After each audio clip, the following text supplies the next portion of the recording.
आप लोगों को शायद पता होगा कि फलों के राजा आम जी ने यह बैठक क्यों बुलाई है। दरअसल आप लोगों में से बहुतों के बारे में कई शिकायतें मिली हैं।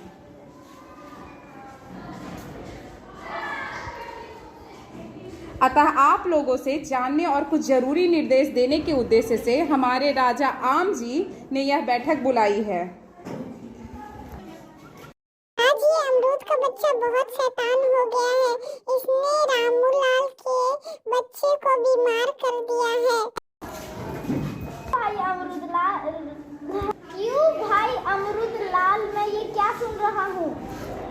मेरी कोई गलती नहीं है सरकार। आप ही बताइए, सर्दी के दिन शाम के समय अमरूद खाने से खांसी नहीं होगा तो और क्या होगा? अगर मुझे सवेरे दिन चढ़ने के बाद दोपहर पर खाया जाए तो मैं नुकसान में बहुत फायदा पहुंचाता हूं। अगर मुझे कोई दोपहर को खाए, दांतों और मसूड़ों के लिए मैं बहुत ताकतवर हूं।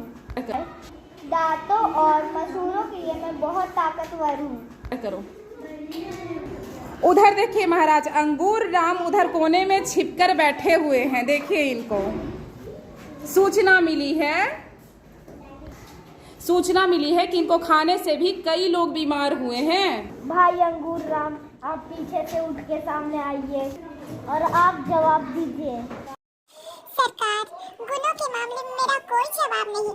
मैं देखने में जितना छोटा हूँ उतना ही अधिक फायदेमंद हूँ।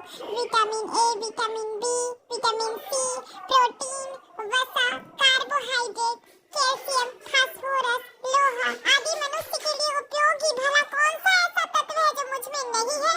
तभी तो शरीर में खून बढ़ाने, खून की सफाई करने, नेत्र ज्योति बढ़ाने में मेरी महत्वपूर्ण भूमिका होती है महाराज। लेकिन क्या यह सत्य नहीं कि आपको खाने से कई लोग पेट की गड़बड़ी के शिकार हुए हैं? आपका आरोप बिल्कुल सच है कि लोगों के बीमार होने में मेरी रत्ती भर भी गलती नहीं है। होता यह है कि ठेले वाले मुझे खुला लेकर बेचा करते हैं। मेरे ऊपर तमाम धूल और गंदगी पड़ती रहती है तथा मक्खियां भी भिनभिनाती रहती है।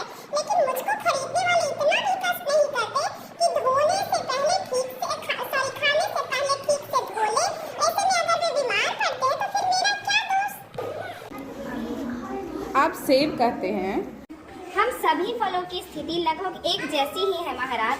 अधिकांश लोग हमें खाने का सही तरीका ही नहीं जानते, इसलिए हम लोग चाहते हुए भी उतना अधिक फायदा नहीं पहुंचा पाते जितना पहुंचाना चाहिए। मुझको ही लीजिए, खनिज, लवण और विटामिनों की मैं खान हूँ, गुणों का खजाना हूँ।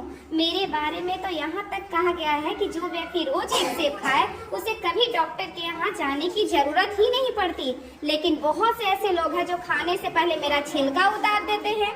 मेरे छिलके के ठीक नीचे विटामिन सी और ए होता है जो छिलका उतारने पर नष्ट हो जाता है। लोगों को चाहिए कि मुझे छिलके सहित ही धोकर खाएं। सेब, आप बिल्कुल सही ठीक कह रहे हैं सेब जी। आप सबकी बातों से यही निष्कर्ष निकलता है कि लोग फलों को खाने में आवश्यक सावधानी नहीं बरतते। लोगों को चाहिए कि खाने से पहले फलों को खूब अच्छी तरह से धो ले और कुछ फलों को छिलके सहित खाना चाहिए। छिलके उतारने से फलों के पोषक तत्व नष्ट हो जाते।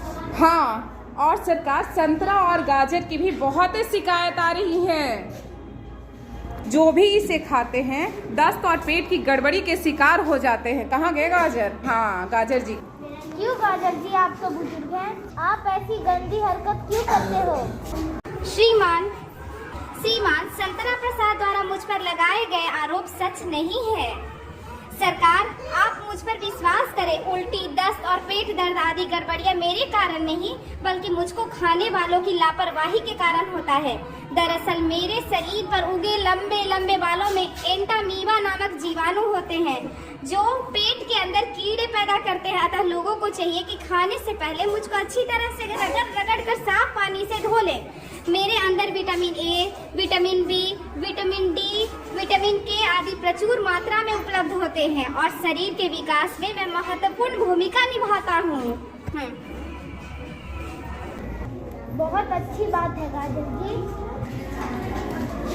आप सभी बिल्कुल ही ठीक कह रहे हैं। आप सबकी बातों से यही निष्कर्ष निकलता है कि लोग फलों को खाने में आवश्यक सावधानी नहीं बरतते।